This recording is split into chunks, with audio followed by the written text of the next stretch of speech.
Welcome once again to Culinary Thing. I'm going to show you some more things in the culinary condition.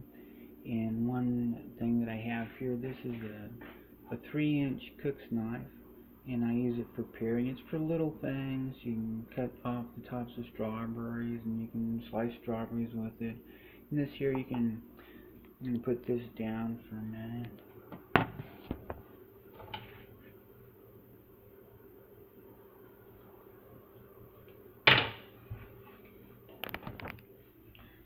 And so back to the potato, if there's an eye of potato, you can go ahead and stick that knife in there, that 3-inch knife, you twist it around, and then you can pop that eye of the potato out like that. And then you can have your potato ready for slicing. It has eyes in it. And so little things like that you can do with that 3-inch knife.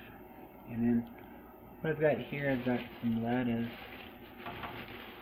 that I'll bring out here. And big. I use this head of lettuce every day, and in my preparation in lettuce and cabbage also I used a 6-inch knife, and it's just a knife that you can cut through the lettuce very easily with. You can then slice it and put it into chunks to be put in stew, also salad, or a smoothie or a shake, whatever it happens to be.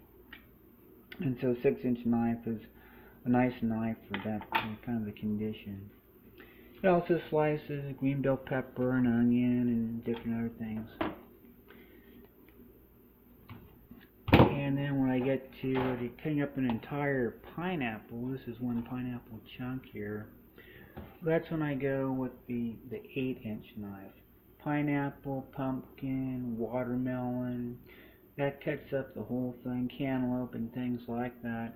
Start with those large cuts. If you want to cut a watermelon in half, and it's the 8-inch knife. If you want to start cutting on a whole pineapple to cut the skin off it, that's the 8-inch knife that's used there.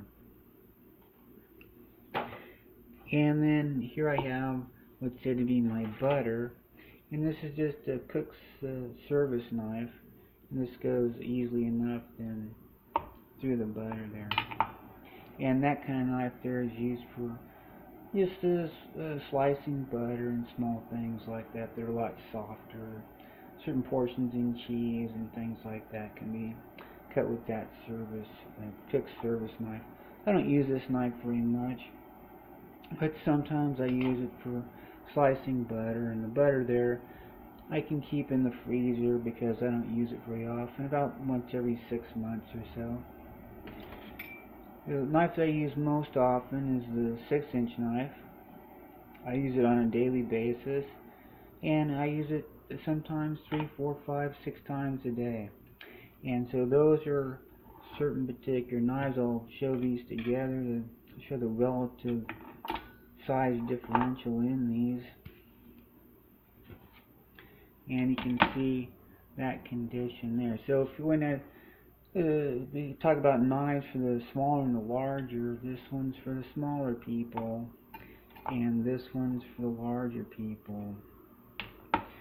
Even at over 6 feet, when I pull out that 8-inch knife, I don't feel all that comfortable with it, and I'm very careful with that thing. It's got a sharp blade, and when it starts going to the watermelon, the pumpkin, the cantaloupe, I'm very careful with that in my culinary condition, because if one isn't careful with such a knife, then they can actually end up harming themselves a lot more than they could these other knives. And so that's this time in Culinary Thing.